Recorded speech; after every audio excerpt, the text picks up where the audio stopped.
In October 2011, Los Angeles-based game studio Big Red Button developed the game under supervision by Sonic Team and the longtime Sonic game designer Takashi Iizuka. Sega outsourced the game to Western developers in order to increase the game's appeal in Western markets, culminating in a separate Westernized Sonic franchise. Big Red Button was chosen due to the studio's adventure game portfolio and leader, Bob Raffay, of the Crash Bandicoot, Uncharted, and Jak and Daxter series. At Big Red Button, the studio was experimenting with racing and party multiplayer game design. Then they began development of Project Apollo.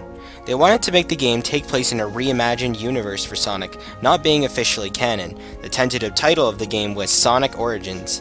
The story plan at the time was about the origins of Sonic and his friends. Sonic and a young Eggman were friends, but during a sequence of time travel, Eggman messes with something in the past, causing their friendship to be broken.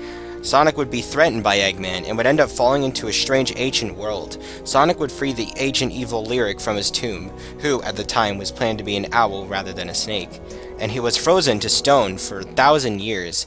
After the discovery of the snake's plans to steal the power crystals to use them to power an army of giant robots and destroy the world and rebuild it with technology, Sonic has to adventure with his team to save the world and get the crystals before Lyric, while they explore the ancient world and learn more about its history, meet new friends and develop their characters.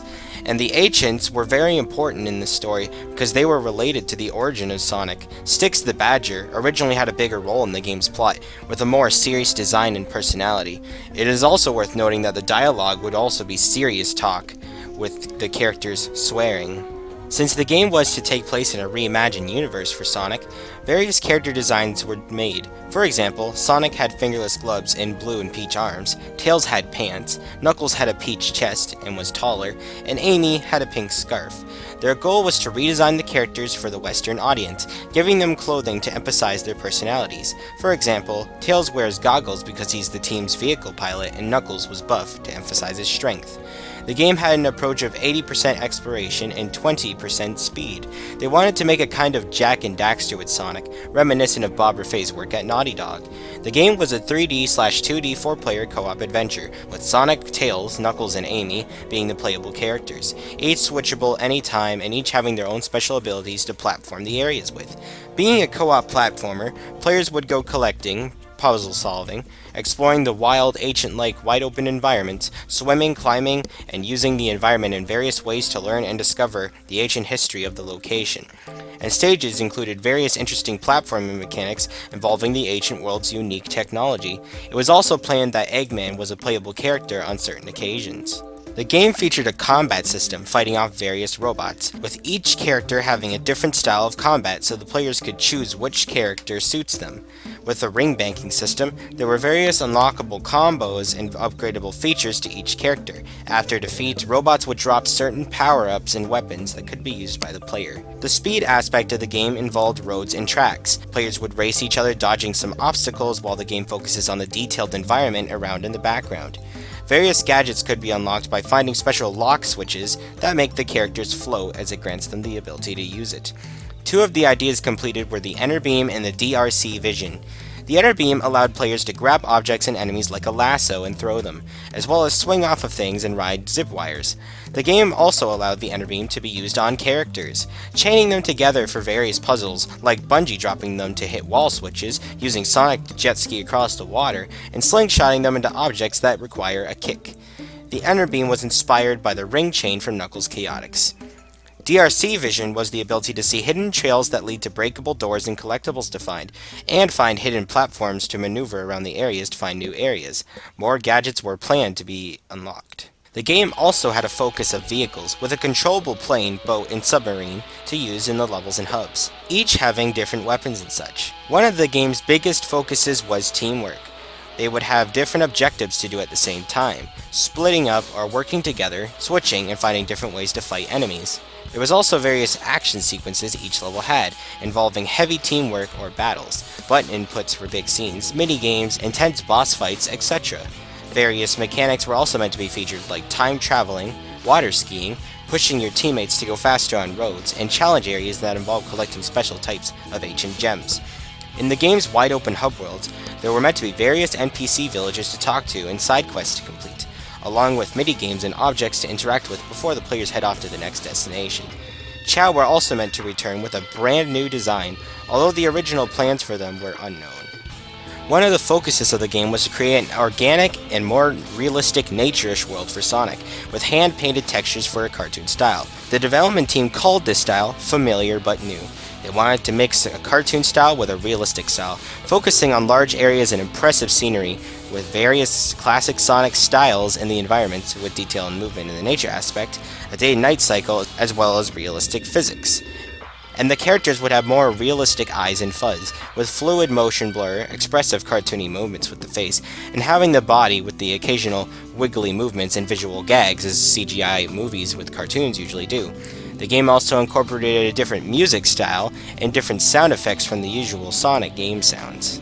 The game was playable locally online and local area network.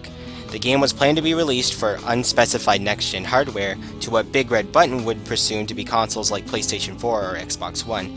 The game was to be released in the holiday season of 2014.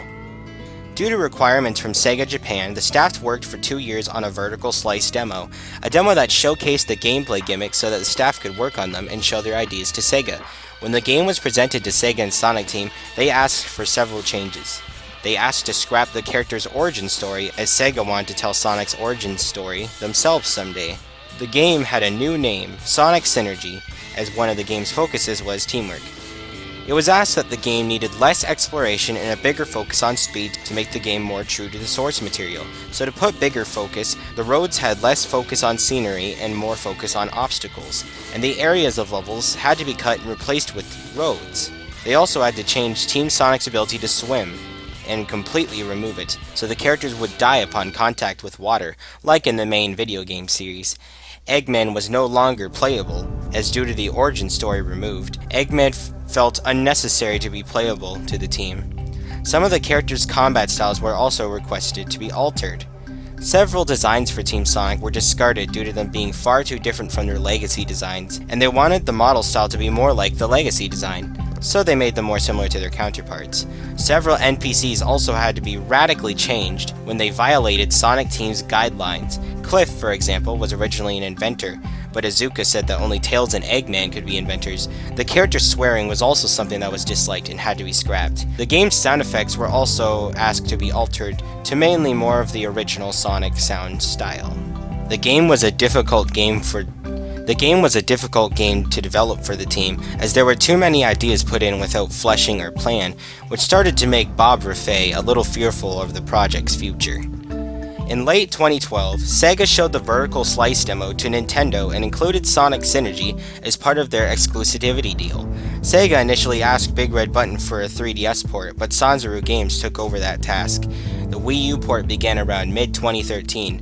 However, this started a huge issue with development. A full, more simplistic change of the game became the prime focus due to the Wii U's incompatible hardware with CryEngine. Due to Sega's request of using the Wii U gamepad for techniques and a screen for the first player, the game had to be reduced to a two-player adventure, as the Wii U gamepad uses too much power streaming data when using separate screens, reducing the teamwork focus.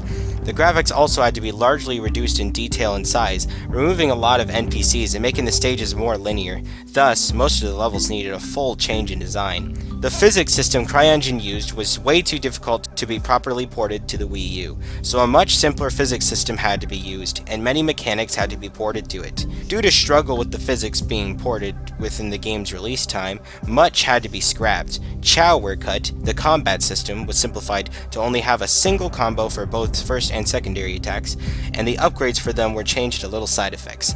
Gadgets, weapons, and power-ups were also simplified, with many of their special features completely removed, without any plans for more. For example, the Honor Beam could no longer grab characters, and due to these changes, many areas and levels had to be cut and changed to the simpler mechanics. The plane had to be cut, and vehicles had weapons and abilities cut, and a lot of the action sequences and minigames were completely cut. Most of the stage's mechanics were replaced with single prompt buttons for actions. Another problem soon arose for the game, the TV show. A designer pitched Sega the idea of a Sonic TV show. It was originally unrelated to the game, but 8 months before the game's launch, Sega gave them total control of the series and to make Sonic Synergy a brand for merchandise. The title was changed to Sonic Boom, and this prompted big changes to the storyline, such as making Knuckles dim-witted, among other things, and scrapping the deepness and edge of the story. This forced the developers to create a more cartoony, simplistic world that was absent from the game's original ancient world plans, along with comedy and filler cutscenes to suit the cartoon, and redesigned levels to suit the cartoon as well. Shadow and Metal Sonic were also incorporated into the game around this time. Both Tropical Beach and Sunken Ruin stages were removed from the game as they served large purpose to the game's original plot, which was scrapped, and the music had to be more orchestrational like the cartoon. With heavy time constraints, technical issues, developers leaving the project, and various late changes, due to Sega and Nintendo's release contract, the developers had to rush the project together, and the game was released as Sonic Boom Rise of Lyric, a game that was critically panned due to glitches, graphical issues, questionable changes, and more problems. And that is the story of Sonic Boom's development.